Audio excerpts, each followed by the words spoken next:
Hello friends, it's your buddy Nick here with Game with the Guys. We are playing some Dark Souls 3. We are right outside of Sulyvahn's boss room. And I just wanted to take a look at the building itself. It does kind of remind me of the main cathedral of Anor Londo. And, I mean, not so super identical, but mainly, you know, there's just kind of that big circular design in the middle there. I also want to take a little peek at, let me find this. We can look and see some of the design, some of the statues built into the front there, and you see just this pair of women there, and it's kind of all over on the outside. We're going to see similar statues inside, and we'll get a better look at it then. I just wanted to show that to you there, but can't really talk about the detail of it quite yet. So I'm going to get prepared to fight Sulyvahn, and I'm a little bit nervous about this fight. This is a difficult fight. If you are having trouble with it, you can always bring in summons. I have a method of fighting him one-on-one that I have actually just recently developed, and I'm hoping that I'm able to do it here. I've been successful with it a couple of times, and it's just a very new strategy. And so since I've only done it a couple of times, I'm still always nervous with a new strategy, but it should work. I mean, it has worked multiple times for me, but let's go ahead and get in there. And we can just run by everything and come right into the boss room. And luckily, Sulyvahn is very patient, so you can come over here and you can just get absolutely ready to go. So the things that I'm going to do, let's see, I want to set up my rings properly here. Actually, I should have this on. This one is going to do no good for me. Let's do that. And then my final one there, maybe a little bit of this, because this is going to give me a little bit of magic, a little bit of fire. And that will be good for that. I don't need a bow. I've got, you'll notice here that I have a lot of Ashen Estus and then a lot of regular Estus. Well, normally I have much more of the regular Estus, but here I'm doing more of the Ashen Estus. And as you walk up to Sulyvahn, you'll... Oop, I took away my bow there. But he has two swords, and one is buffed with magic, one is buffed with fire. So having a good balance on defense for the two of those is going to be your best bet. What you'll see that I do is that I'm going to poison him. And he can be poisoned, but he has pretty high poison defense, so it's going to take a while. My strategy doesn't require to use poison, but, you know, it definitely helps.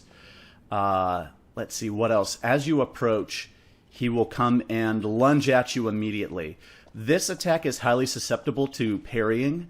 I'm not going to parry him. I just want to dodge it, and it's also very easy to dodge. And kind of the strategies that I've seen, the easiest strategies usually involve parrying, and his lunge attack that he does is probably the best one to parry, and you can really just kind of keep him from doing really any other attacks if you keep a good distance. And this strategy is very much going to be based on keeping a good distance. So let's go ahead and get this staff ready.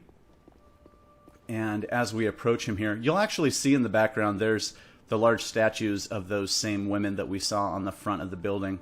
But now that I've gotten close enough, he will ignite his sword, so to speak, and he'll be prepared and ready to fight. And so I'll just... What I want to do is stay a good distance away, just so I'm just in the reach of being able to target him, but not any closer than that. Because if I'm any closer, he's going to use attacks that are a little bit more difficult to dodge there. And so by him being at this distance, we can really determine what attacks he's going to do. And see, I actually got a little bit too far there.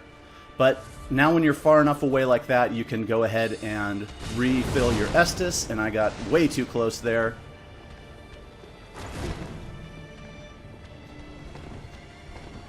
And so I want to get far enough away that he's not going to attack so that I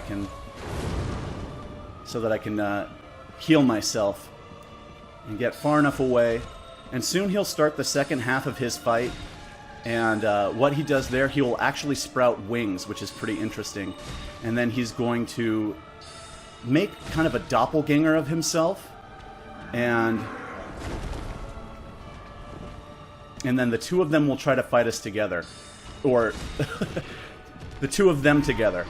And so what I want to do now is really focus on... Here he goes here. He's going to create a doppelganger. And this is when I want to just absolutely come up here and try to punish him. I want to get rid of this doppelganger so that he creates another one.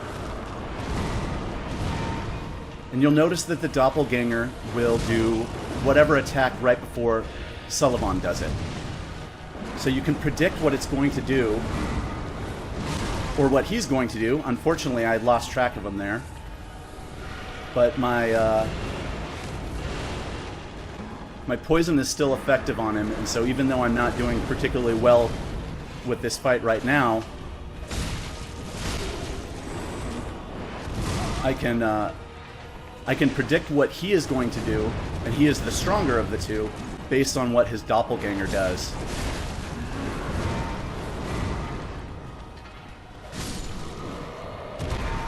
And so by following the doppelganger, I can determine, like I said, what he's going to do, and I can react appropriately.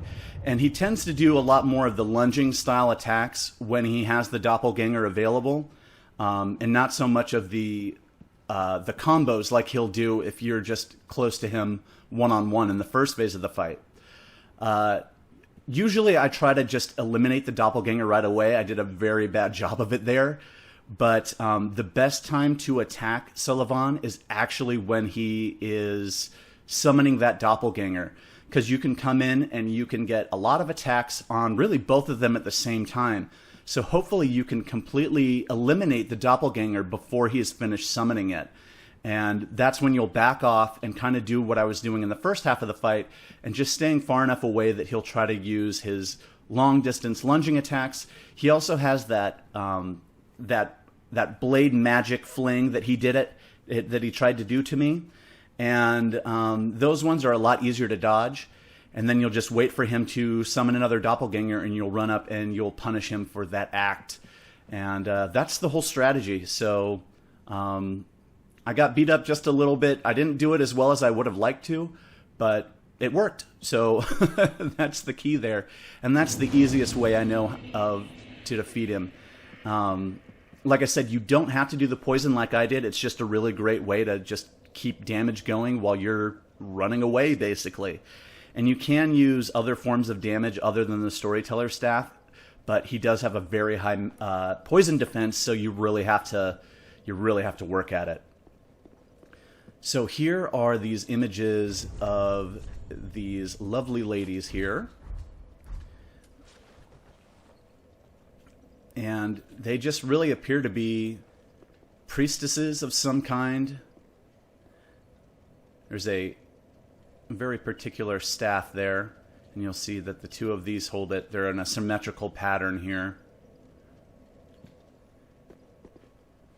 So I'm not entirely sure what these women represent, but I feel like this is probably something having to do with the old regime, and not Pontiff Sulyvahn. I don't really think that a lot of the stuff that is, a lot of the statue work and stuff has anything to do with him. I think a lot of it has to do with Irithyll before he came and took over. So we're going to head back to Firelink now. We have a lot to do there, and a lot of lore to discuss. So let's get back there.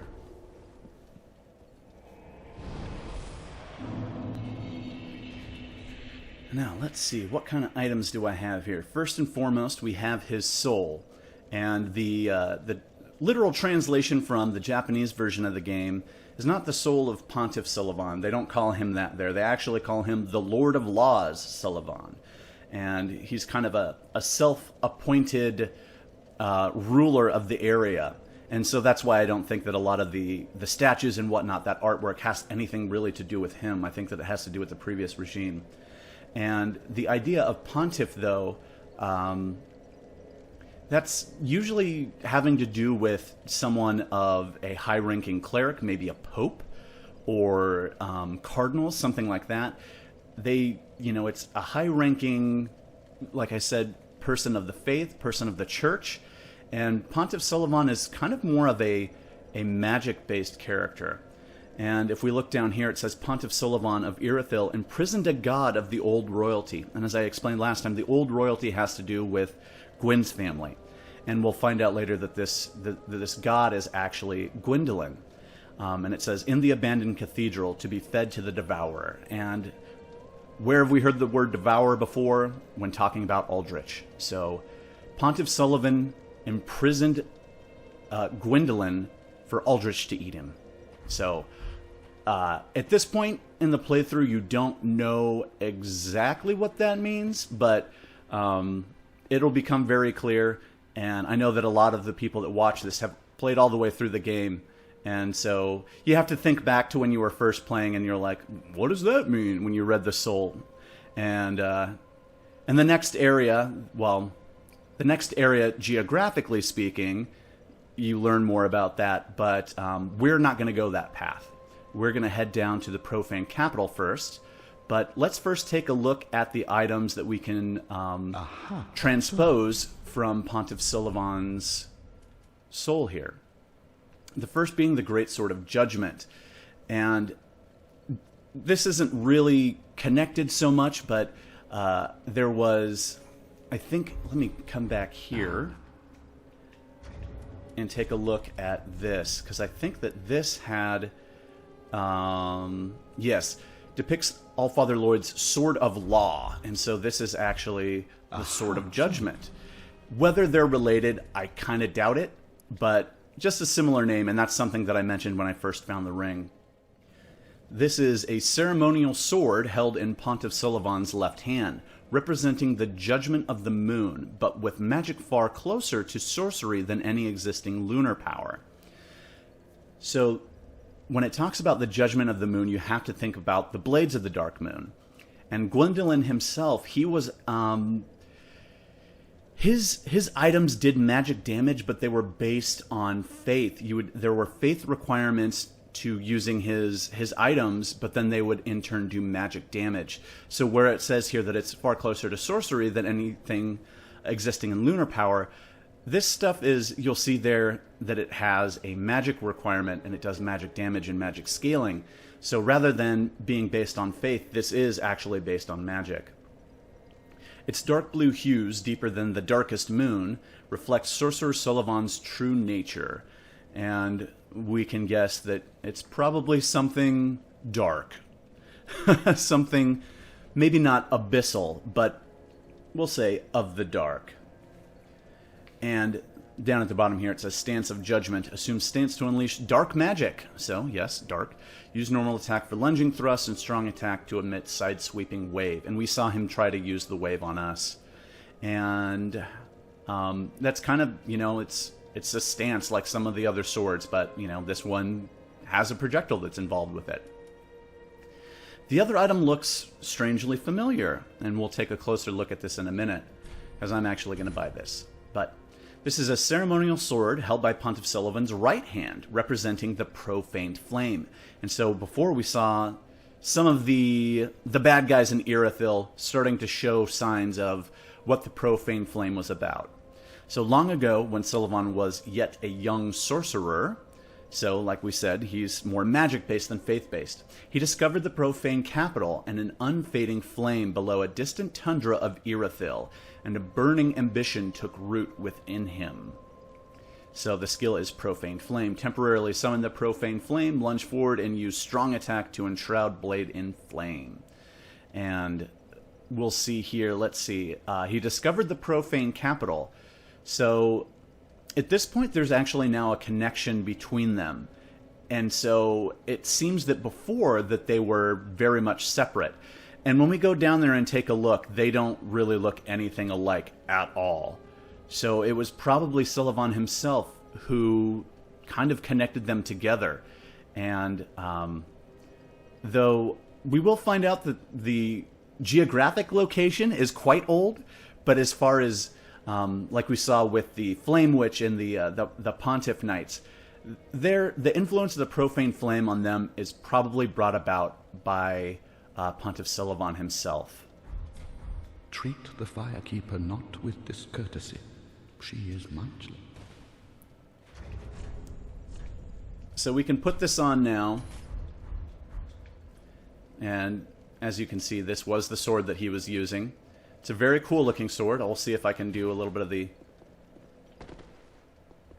Nope, can't really do the weapon art. Let's see, maybe I can... Yeah, can't really do the weapon art with it. I don't have the requirements. And I'm pretty sure that all I have here... I don't have anything to give to you. I might be able to upgrade a couple of things. So we'll just skip through that very quickly. Let's see. I got my large Titanite there. I want to use it on this first. Then on this. Then on this. A very specific order. Alright, be careful. Oh, now we see that Grey Rat is back. So he successfully made it through Irithyll. So what does he have to say about that? Oh, then we're both safe and sound. Thank the gods for that. I don't like getting things so close. I might have died if it wasn't for that peculiar Onion Knight. But in the end, it all paid off. Take a good look. They're sure to be of some use. And no matter if you choose Patches or if you choose Siegvard to help him, either way, Patches will be disguised as Siegvard, so he's going to have the exact same dialogue either way.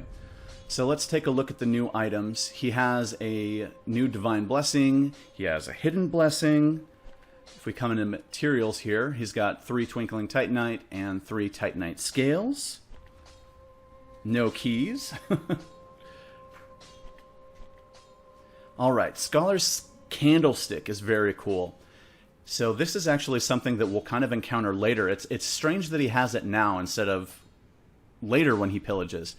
But it actually does make a little bit of sense because we'll see somewhat of a connection between Sulyvahn and these scholars.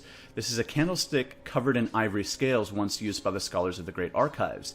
This served as their guiding light as well as a tool of self-restraint. Even today, wielders of this weapon benefit from the resulting sorcery-strengthening properties.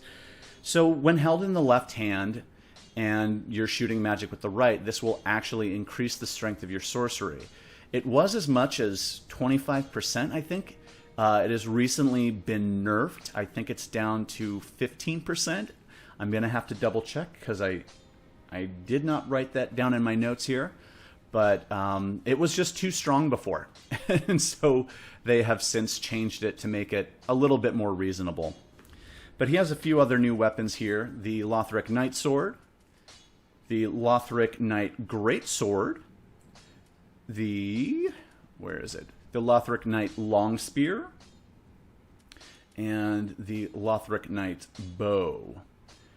We also have new shields. The Lothric Knight Shield, and then also the Lothric Knight Great Shield is new. And nothing new here. He has new stuff here, which are going to be these lightning bolts, and we'll find some more of these later. These Dragon Slayer lightning arrows, we'll see some more of these later. The Dragon Slayer Great Arrow. And then these moonlight arrows. And so these moonlight arrows were actually, it is, if we look at the bottom there, it said long ago the god of the dark moon, Gwendolyn, wielded these arrows with a matching golden bow. And that is the truth. Goodbye. And stay safe. Oh, sorry. I shut him up. He's he was going to talk about how boring it is here and how much he loves to go out and pillage. So we killed the Londor Paleshade, and so here is its armor set. And we can take a look at that. At this point, Yuria would actually have new dialogue, and so I can show you what she said to Fake upon his return. Ah, greetings, our lord and liege. Good tidings. Thy spouse is ready. The time is ripe to greet her. The girl awaits thee in the hidden dark moon chamber of Anor Londo. So thou mayst a true monarch become. So she talks about that our spouse is ready, and that I think, yeah, for Fake it says that she is awaiting in the hidden dark moon chamber of Anor Londo. So any inkling that we had that we were getting close to Anor Londo is now confirmed. So Anor Londo is not too far away. It says, so thou mayest a true monarch become. You can't be a true monarch unless you're married, is the surface level meaning of that. But the deeper meaning has to do with the things that we gain from the ceremony itself. Now let's take a look at this armor here, and it is super creepy looking. Gold mask worn by those who kill in the name of the Sable Church of Londor. A faint, kindly smile is bound to its surface, giving them the moniker Harlots of Death. What lies beneath that expression, however, is nothing more than the face of a darkly shriveled hollow. And if we take a look at this set, it really reminds me of the White Church set from Bloodborne. And, oh, these are the pants. I actually really like the pants. They're just kind of a clean design. But, so now we look very much, well, we look exactly like the Londor Paleshade. And it kind of gives the image of something nice and innocent, but these were assassins. They were sent out to kill. And I don't remember if these have a little bit different... oh, here it is down here at the bottom. On this one. Their fight is one of neither honor nor exultation, yielding nothing but withered moans. So they get results, but it's not normally the nicest way. The pale shades of the Sable Church are all undying hollows, giving rise to much fear and contempt. A lot of people don't like hollows, and so when they see assassins that they know are hollows and they don't fight with honor, of course they'd be met with contempt. And yes. So I'll rock this for just a moment.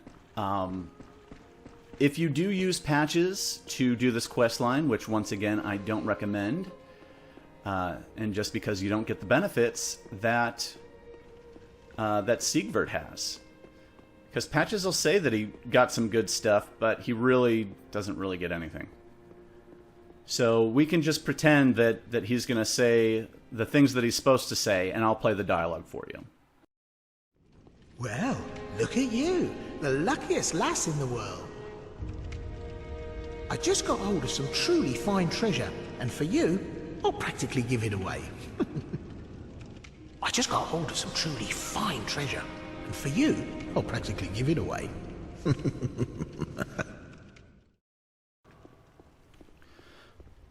So there, yeah, he has a little bit of new dialogue there, and let's just go ahead and see if we've got a no seed. But yeah, like I said, he has new dialogue, but his inventory doesn't really expand. Maybe it's just a lie to cover up where he was what he was really doing. And I talked about this in an early episode that none of the characters are all good or all bad, and Patches is the closest one to being all bad. But he will even lie to cover up when he does something good.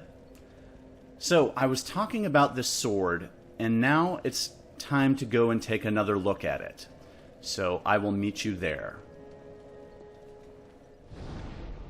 Here we are again, and you'll recognize this place. And don't these swords look awfully similar? Yes, that is actually the same sword. This is the Profaned Greatsword. And if we look over here, we've got a couple of little bracelets on the right hand. And Pontiff Sulyvahn actually wore the same bracelets. This hood here actually seems like a piece of armor that we're going to get later. And his garb is that of, it looks very much like a mage. So, let's see. Held in the right hand, that is his right hand. It is on our left, therefore his right hand. So why would there be a statue of Sulyvahn here?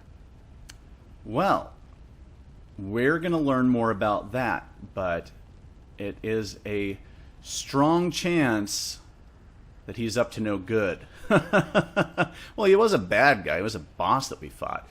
So yes, we're going to have to talk more about this as we uncover more clues. But we have to think right now, we have to keep it in our mind, why would there be a statue of Sulyvahn in Lothric Castle? Ponder that. I'm going to go and get some levels, and then we're going to continue down to the Irithyll Dungeon. So I'll meet you there.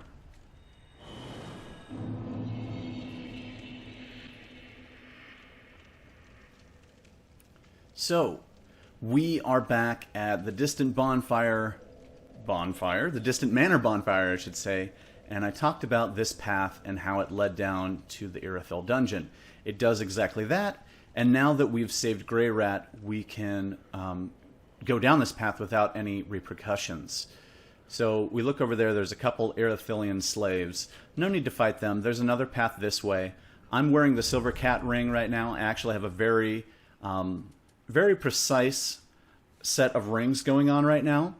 And one of the reasons why I wear the Silver Cat ring is because there's going to be a lot of times where we're dropping down places. And so, like right here, for example. There's a couple of these Irithyllian slaves here. This one is a magic user. And I'm using the evil eye ring to keep my health topped off. Here's a little bit of Titanite that we have in the corner. And if we would have followed those stairs, there are a couple of enemies along that path.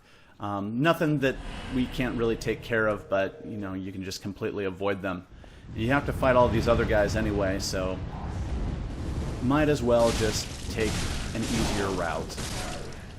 Oh, okay. No, he is dead. I was like, are you dead yet? Here we have, that's what I said kind of looked like a dam, and now we can't go back. We're being invaded. And you'll see here that by the dark spirit Alva, Seeker of the Spurned. And he's hanging out right here, and he's got a great big sword. And so we're going to come up here where we can fight him and not have danger of falling off. And we kind of want to just do a similar fighting style of what we did before. Just kind of get him to chop us in half like that, and hopefully not die. But we died. Damn. This time I won't dilly-dally. I'll just get right in it and try to get Alva. You're going to pop up right here. You got to wait for him to completely come in before you can attack him. But when he does, you can just get a few quick hits and hopefully not get struck as hard as I just did. Oh, he just did the weapon art of that great big sword. And all of his damages all of his attacks are pretty powerful. And so let's draw him back up here where we're not going to fall off. Come on, then. And he's going to do a jump attack. Oh, out of my range. Alright, enough of this. Let's just go ahead and hack him up. He tumbles around like a buffoon. A good time to attack him is when he's reloading his crossbow. And there we get his sword. the Marakumo. I'm probably pronouncing that wrong. But this is a curved greatsword of Alva, Seeker of the Spurned. So who is the Spurned that he's seeking? We'll probably find out soon enough. Especially forged in an eastern land. Sharp but heavy, this sword requires extreme strength and dexterity to wield. And you'll see here, pretty high attribute requirements. The search for the Spurned had no end, and so the Wayfaring Knight wore him to a most deformed weapon. And the Wayfaring Knight, that just kind of means someone that travels by foot. And the skill, we saw the Spin Slash, we saw him do that. So this mentions that it's from an eastern land. Shiva of the East, this was his preferred weapon. And Alva here, there's an armor set named after him. And in Dark Souls 2, it referred to him as Alva the Wayfarer. And so it says the Wayfaring Knight there. So this very much seems to be the same person. But as we come along down here, we can just see this huge drop-off, these craggy walls. There is Irithyll, and a very boring texture that was placed on the wall there. I don't think that these are really anything... Oh, those are the same priestesses we saw outside of Pontiff Sulyvahn's room. And as we come down here, it's just a pit. A craggy pit. A boulderous pit at the bottom. And so this probably continued down at one point, but as you see, it was just broken off. So whether that led down to the profane capital, or where exactly that led, we will never know. But in here, this is a place that most people really hate, and honestly, I kind of dislike it myself. It's a difficult area, and it's quite scary. It has a similar feel to Latria from Demon Souls, and these jailers carry a lantern much like some of the enemies from Latria. So I just want to pop back here and talk a little bit about those jailers. I got a good sneak attack there. I'm wearing the Slumbering Dragon Crest ring because having good stealth in here is very, very helpful. And so that's just going to make this whole area so much easier. And these jailers, I want to talk a little bit about their armor. And so if we take a look at the mask here, it talks about how the jailers were among the few survivors inhabiting the profane capital, later serving under Pontiff Sulyvahn. So these jailers are actually from the profane capital, but now they work with the Pontiff. And so this is another clue, like kind of showing that Sulyvahn really made the connection between the profane capital and Irithyll.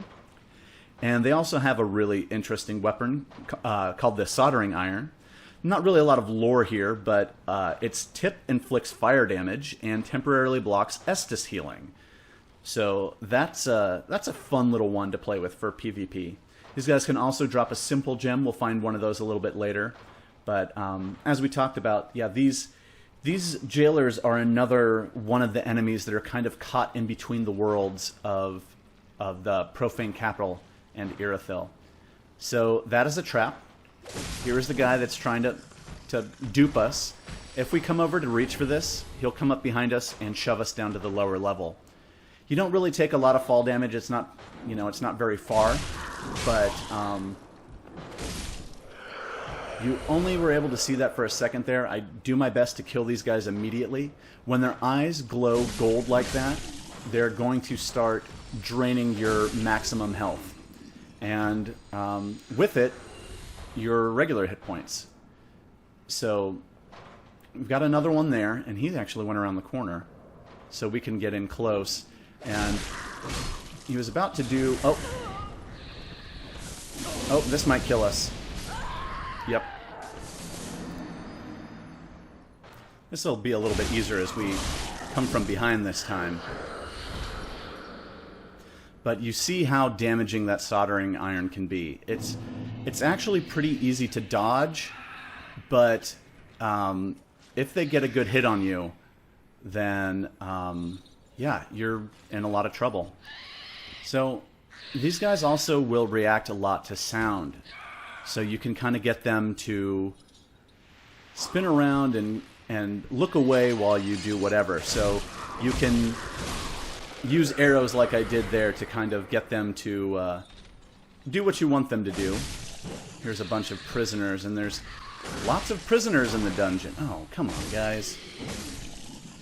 This is one of the reasons why I'm using the Evil Eye Ring, because I'll probably go through all of my Estus, and the Evil Eye Ring will just kind of help me stay topped off. And as we come through here, seemed like something died there. We get the Pale Pine Resin. So this is a weapon buff, and what this will do will do the magic damage to your weapon. This is a Pale Pine Resin that faintly glimmers, temporarily applies magic damage to right-hand weapon. And that'll last for 60 seconds, and it adds 90 magic damage to your attack rating. So if we look in there, it says the blood-red substance, sometimes found within, suggests there is more to the so-called resin than meets the eye. And honestly, it kind of looks like chum or something disgusting in there. So it is blood red, so that makes me think that it is something that was once alive, or maybe still alive. And I wonder if it's somehow related to Aldrich, because it is really gross, and Aldrich would eat people. So in this next room here, we have what's called a Wretch. And this one is not hostile, but we see that it has a very human-like face, with large eyes kind of making it look almost like a baby. It has just the faintest little bit of a tail, and you'll kind of see here that there's little nubbies that kind of come off of it, and we'll see similar looking little nubbies like that later on. And speaking of little nubbies, it has just the little beginnings of wings spreading from its back. And it is shackled. There's a chain around its neck. Around each of its legs there are chains. And we'll learn more about these guys as we go through the level, but this is kind of the first one we meet, and we get a really good opportunity to take a look at this. It seems that there would be, you know, like a ring, the Ring of Whispers or something like that, that would allow you to speak with it. But to this point, it is unknown whether this will talk. Maybe an item from the DLCs. But at this point, no. As we come around here, we can open up this door. And through here, we'll actually find a key. And here it is, hiding in here. And we can take a look at it. The Jailbreaker's Key. Key to the barred window in the Irithyll Dungeon. And we'll go there very soon now. But the window only leads to a bottomless black pit below. And above, a paltry view of the ruined profane capital. And we'll get a look at that, too. The very architecture appears to be a cruel joke the jailers played on would-be escapees. It almost sounds like this is a troll item. It is a bit of a little bit of a shortcut, but not something particularly crazy. If we come down here, we've got a few jailers. And it's best to get rid of them quickly. And if you can take angles so they don't all see you at once, that's the best way to do it. That one to the directly ahead of me there has not yet seen me, and somehow this one decided to use its smoke attack, but even though it didn't really see me. Here we have, you'll see through there's another Wretch. This one is actually hostile. So we're going to go ahead and just get rid of him very quickly. And he's guarding a simple gem. And I mentioned this before, the jailers can actually drop the simple gem. So if we take a look at this, this is another magic-based infusion. Let's see. Said to be an object of infatuation for victims of stunted development. Another way of saying simple. Big dummies, really. Simple weapons inflict magic damage and restore FP gradually to help even a simpleton muster some metal. That's a tongue twister. So if we take a look at the best one to look at is usually this weapon here, because we do have the split weapon type there. So what this will do is it works a lot like the crystal infusion, with a few minor differences. This will actually leave you with a higher base physical damage, or higher base physical damage than a crystal infusion will, but lower base magic damage. And so the scaling with the magic won't be quite as high, but then the scaling with the physical will be a little bit higher. The overall damage output tends to be a little bit better for the crystal infusion, but this has the added benefit of regenerating focus points for you. And with a weapon at zero, level 0, but infused with the simple gem, you'll get 1 focus point for every 5 seconds. And as you increase it up to level 10, it will shorten the length of time to gain that focus point from the 5 seconds to about 2 3/4, 2.85, I believe is the actual number. But so as you put levels on your weapon, you will get those focus points a little bit quicker. So now that we've cleared that path, let's go ahead and use this key that we've just picked up.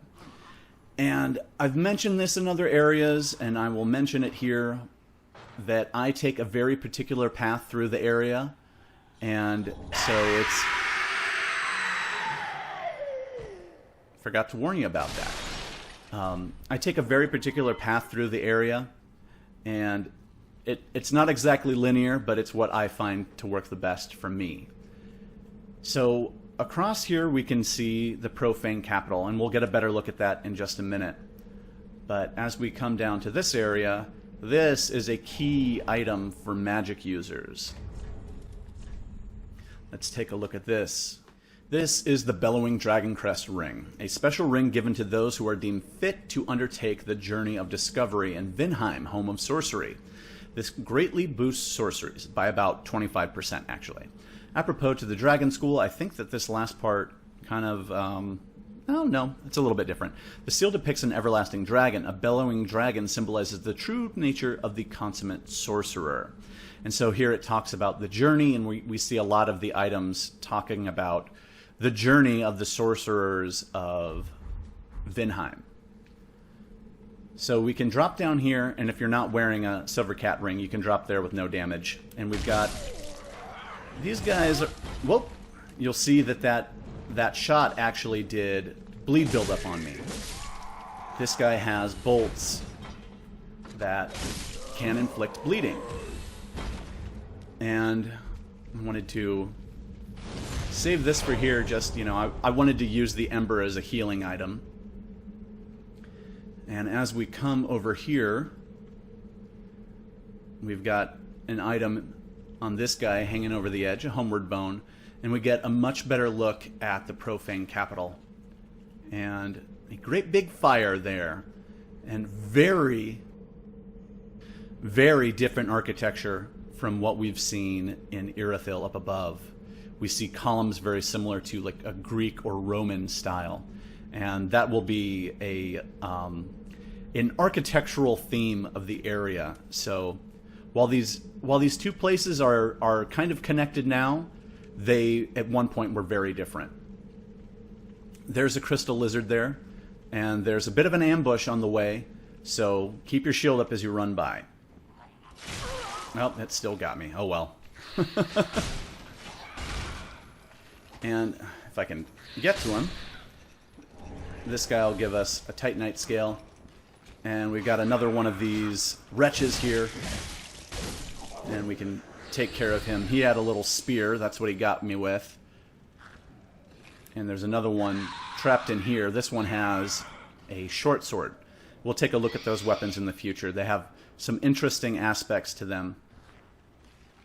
But now this is kind of the normal way that you would come through here without using the jailbreaker key. And we can come into this building over here, which is, well, honestly, it's more jail cells. But to the right, we have an important item. Well, it's within this chest, but there is an important item in there. And you'll see me going for my Undead Hunter Charm, because the easiest way to tell is the chain points forward. This is clearly a mimic. And so we can come in here and get a bunch of good damage while it's yawning, and then it begins to wake up, and we can polish it off. As I mentioned before, if you use the Undead Hunter Charm like that, you can actually just reach in and grab the item, which in this case is an Estus Shard. You can just grab that item, but why do that when you can get a little extra experience? It's an easy kill if you use the Undead Hunter Charm, so I like to do that. Oh, I just got absolutely crushed by that guy. And there are a lot of them. So you have to be careful with these guys. They don't have a crazy amount of hit points, but when there's so many of them, they can definitely gang up and do a lot more damage. And you'll see that I was actually able to roll into the guy and get him to kind of bounce off a little bit there.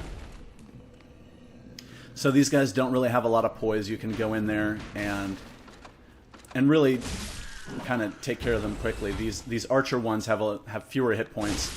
You'll see that just one attack takes care of them, and then I can just knock this guy back and take him out thusly. Got a little item over here, just some souls.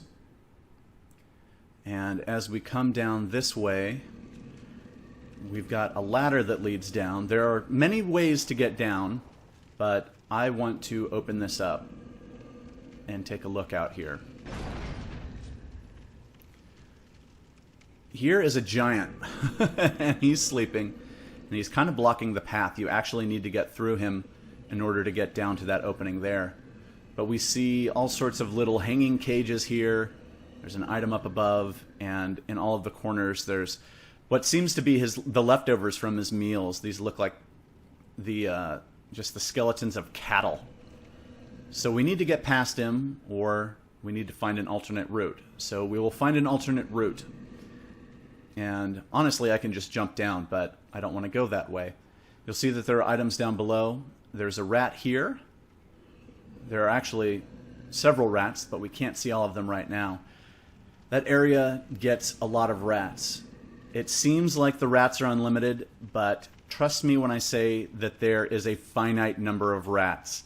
It is a lot, but the what seems like an endless stream of rats, well, the stream does have an end. So now we can come over this way, and we're up on this little ledge that we weren't able to get to. And so we have kind of this little alternate route to get down here. This will be a pickaxe, and we've got some rats inside here. And sometimes they'll drop souls like that. So as we come over here, you see some jailers hanging out over there. We'll meet them later on. And we can see that there are more rats.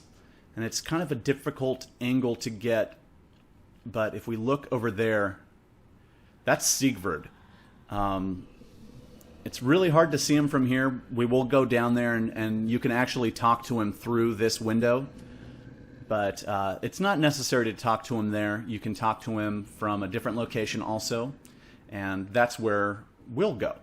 But first we need to clear out this area here. And we get more rats coming in.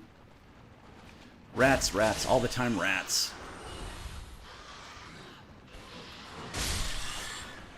And so not too terribly strong, but there are a great number of them. 4. That's a great number, apparently. Some souls here. And as we come up here, this is a dead end, but there are a couple of treasure chests here. This chest on the right is a normal chest. This one is a mimic. So let's go ahead and we'll take care of this mimic, and you'll see that it popped up. This is one that crawls a little bit differently. It does kind of a crab walk, but it has the dark clutch ring. And this is a lot like the other clutch rings. It just kind of talks about that it has a purple stone, and it does magic dark magic attack instead. So this will increase all of your dark magic, fighting, spells, buffs, whatever, by 15%, but then bring down your absorption by 10%. This is a key. This is the key that we need to free Siegvard. As we open this up, nothing happens. But as soon as we grab the key, basilisks come dropping down. I do not recommend fighting them. I highly recommend running. And just running as quickly as you can down this path. Hopefully they don't follow. But when you get to the bottom here, try to get the one rat to... Oh. I tried to attack and it it just kind of delayed for a second. There are 2 large rats here, and so it's best to get the attention of one before fighting the other one. There's some dung pie here, but this guy, it's easier to just kind of peek around the corner and get him to come up the way that I did, and then the one that is kind of waiting to ambush here. So it doesn't seem like those basilisks... The basilisks followed me, which is a good thing. And as we come over here, we'll see jailers. And I'm hiding for a very good reason, because they are awful to fight. And there are what only appears like 1 at the moment. There are actually 6. And unfortunately, they're not lined up in a very good manner. What I'm going to try to do is actually line them up properly. So I'm just going to quit and come back. So now that I've re-established the area by reloading, hopefully they'll be grouped a lot more closely, and that makes them both easier to attack and easier to evade. So as you see on the far left side, it seems that they're all in a line. And groups of 3 is great. If you can get all of them together, that's even better. Because like I said, it makes them that much easier to evade. But I'm going to cheat a little bit. I'm going to get invisible. This is the best way I know of to take care of these jailers. Just poison them like that. And then run away and let the poison do its job. And if we look back this way, we can see that we got 3 of them poisoned. And now we're safe over here. And I can take a look at this key. Let's see, I believe it's the old cell key. Key to the oldest cell in the Irithyll Dungeon. The first prisoner of the dungeon was a lone giant. And we saw him. Cells for men were built at his feet, and we saw those. And so this will open the oldest cell, which is now housing Siegvard. In this area we see a bunch of warriors dead? Nay. They still bleed. Maybe they are dead, who knows. But we see a very different one here. A very dragon-looking fellow, missing most of his head. But this gives us the Dragon Torso Stone. And we can take a look at this. This will actually turn us into a dragon. Stone imbued with the power of the everlasting dragons, used in a secret rite by dragon worshippers. Gain the torso of a dragon and a dragon's roar, a transformation that is irreversible until death. From ancient times, the path of dragon worship was walked by warriors. It is said they envisioned Archdragon Peak in the depths of their meditation, and at times they even hear the distant sound of the great bell at the peak. So it seems that these guys are in deep meditation, and they are envisioning Archdragon Peak across the way. We're not able to get to that area yet. That's actually a very late game area, but we will come back here to gain access there. Oh, some of our jailers died. Excellent. When we use this, you actually have to strip off all of your armor. And as we see, I have lots of defense and lots of absorption. When you use this, you lose all of your absorption, but your defense goes up. So that's kind of comparable, I suppose. And the roar itself, you can use, when you use this as an item, it'll turn you into a dragon, and then you can use it again, and it will stagger enemies. The roar that it that it produces, and also grants a short damage buff. It's a lot like the war cry weapon art we see with some of the axes. Now, if we continue on here, there's an elevator.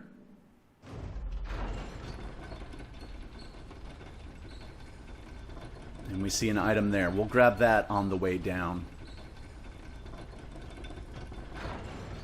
But we can take this path to some souls here.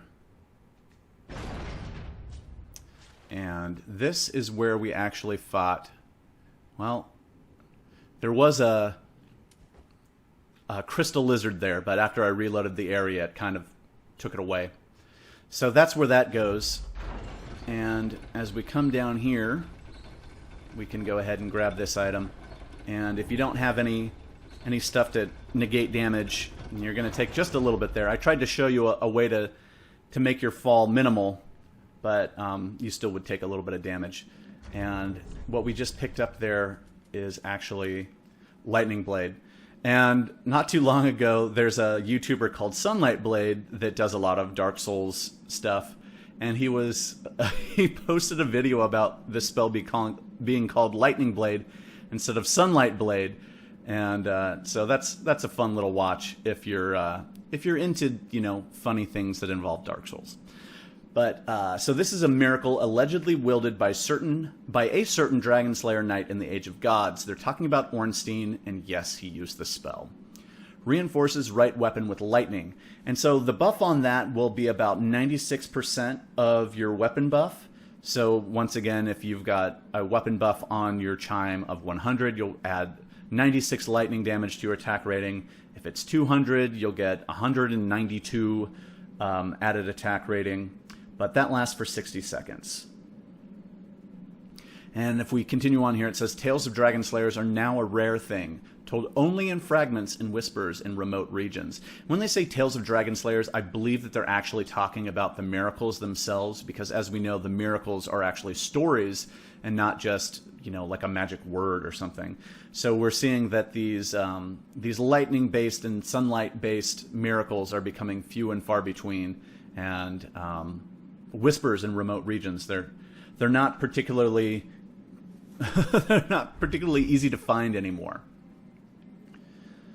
So as we come back here, we'll note that a few of our jailers have died. And we're going to kind of take on the rest in a very similar manner. We'll go ahead and poison these ones. Hopefully I get both of them there.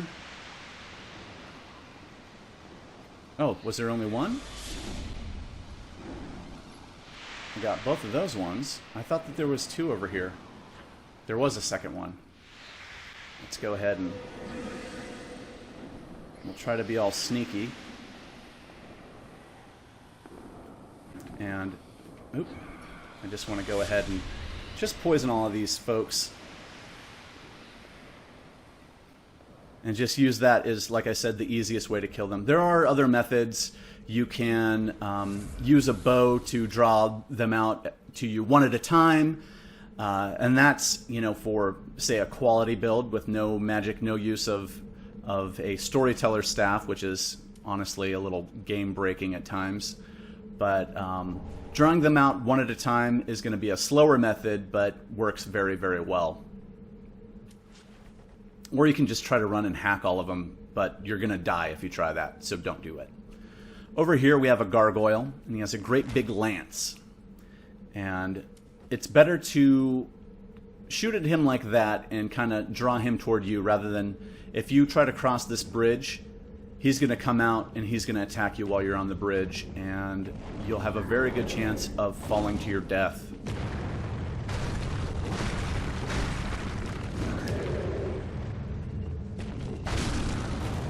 And you can't really see it very well, but his weapon is actually imbued with fire, and oh geez. There we go. It's imbued with fire, and it we'll take a look at the weapon descriptions as we go into the Profane Capital in a later episode, but the Profane Flame is actually the firepower that's involved with that. And once again, I am wearing the Silver Cat ring, so fall damage is not a big deal. And it seems that maybe those jailers, at least one of them died. But if we look in this area, what do we notice but a whole bunch of ladders? And once again, the architecture is very, very different from Irithyll itself. And now we're getting to where I'm going to call it quits for this episode. But right here we find a bonfire, and I do want to say you can actually get to this level right here, but there's no reason to do it. There's a bonfire here. I'm not going to rest. I want to make sure that everything that I've killed stays dead, because we've got a lot more to do, and we're going to be kind of going back through the Irithyll Dungeon again, and I don't want to have to fight stuff over again, so we're not going to rest. Those of you who have played Dark Souls 2 will recognize this fellow as we pick up a gesture that he is showing us now and an undead bone shard. This is Laddersmith Gilligan. And what he is doing here, I could not even begin to imagine, other than he was trying to sell ladders, because the Profane Capital is a very vertical city. But we know that time is strange in the Dark Souls games, and it seems that a lot of the different eras, though possibly thousands of years apart, the cyclical nature of the eras maybe kind of makes them overlap in a way, and that could be the reason why we find Gilligan here. But next time we'll continue on from this point. We're going to go through and we're going to go a little bit into Profane Capital. We're not really going to do a whole lot there. We're really just mainly looking for an NPC and a key.